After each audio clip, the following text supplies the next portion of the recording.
আসসালামু আলাইকুম বন্ধুরা, সবাই কেমন আছেন? আশা করি ভালো আছেন। আপনাদের ভিতরে অনেকেই আমার কাছে এভাবে প্রশ্ন করেছেন যে ল্যাপটপের যে চার্জারটি আছে সেটি যদি অল টাইম ল্যাপটপের সাথে কানেক্ট করে ব্যবহার করা হয় তাতে ল্যাপটপের কোনো ক্ষতি হবে কিনা, কিংবা ল্যাপটপের ব্যাটারি লাইফ টাইমের উপর কোনো প্রভাব পড়বে কিনা, এবং কিভাবে ব্যবহার করলে ল্যাপটপ এবং ল্যাপটপের যে ব্যাটারিটি সেটিকে ভালো রাখা যায়। তো সম্পূর্ণ বিষয় থাকবে আজকের এই ভিডিওটি। তো চলুন ভিডিওটি শুরু করি। ভিডিওটি শুরু করার আগে একটি কথা বলে রাখি, আপনারা যদি আমার চ্যানেলটি এখনো সাবস্ক্রাইব না করে থাকেন তবে অবশ্যই আমার চ্যানেলটি সাবস্ক্রাইব করে রাখবেন, কারণ আমি প্রতিনিয়ত ইনফরমেটিভ ভিডিও নিয়ে আসি। এবং যারা অলরেডি আমার চ্যানেলটি সাবস্ক্রাইব করেছেন তাদেরকে জানাই অনেক অনেক ধন্যবাদ।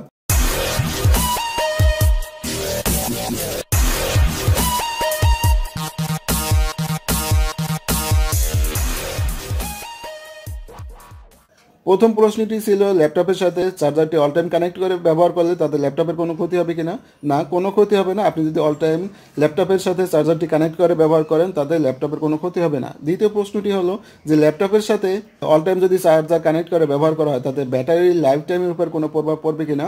সেটির প্রশ্ন উত্তর হলো না, কোনো ক্ষতি হবে না। আপনি যদি অল টাইম চার্জে লাগিয়ে ব্যবহার করেন তাতে ল্যাপটপের ব্যাটারির কোনো ক্ষতি হবে না। এরপরে তৃতীয় প্রশ্ন হলো যে কিভাবে ব্যবহার করলে ল্যাপটপ এবং ল্যাপটপের লাইফ টাইম বৃদ্ধি করা যায়, অর্থাৎ এটি বেশি দিন ব্যবহার করা যেতে পারে সাধারণত। তো তার উত্তরে আমি বলবো, অনেকেরই এরকম আমি দেখেছি যে তারা কি করে, ল্যাপটপটিকে ফুল চার্জ দিয়ে রাখে, এরপর ফুল চার্জ হয়ে যাওয়ার পর তারপর ব্যবহার করে।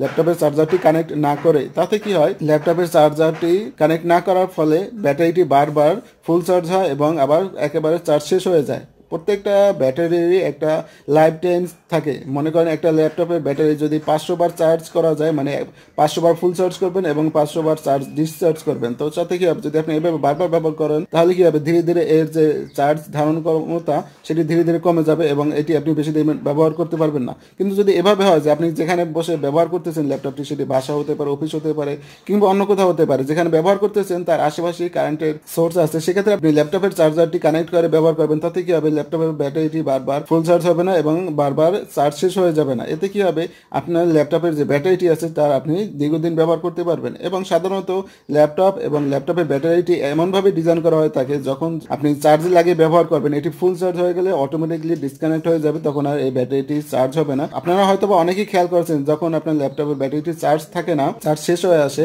তখন আপনি চার্জে লাগালে ল্যাপটপটা কিছুটা গরম হয়, ল্যাপটপের ব্যাটারিটাও কিছুটা গরম হয়। যখন আপনি ফুল চার্জ হয়ে যায় তখন দেখবেন আপনার ব্যাটারিটিও ঠান্ডা হয়ে গেছে এবং ল্যাপটপটা কিছুটা ঠান্ডা হয়ে গেছে, অর্থাৎ আগের মতন গরম হচ্ছে না। এটা থেকে আমরা কি বুঝতে পারি যে ল্যাপটপ যখন ফুল চার্জ হয়ে যায় তখন ব্যাটারিটি আর চার্জ নেয় না, ওভার চার্জ প্রোটেকশন দেওয়া থাকে। এর ফলে কি হয়, আপনি যদি অল টাইম চার্জে লাগিয়ে ব্যবহার করেন তাতে আপনার ল্যাপটপ কিংবা ল্যাপটপের ব্যাটারিটি কোনো ক্ষতি হবে না। আশা করি আমার ভিডিও থেকে আপনার প্রশ্নের উত্তরটি পেয়ে গেছেন। আমার চ্যানেলটি যদি এখনো আপনারা সাবস্ক্রাইব না করে থাকেন অবশ্যই সাবস্ক্রাইব করে রাখবেন, কারণ আমি এরকমের প্রতিনিয়ত অনেক ইনফরমেটিভ ভিডিও নিয়ে আসি যা দেখলে আপনাদের অনেক উপকার হবে।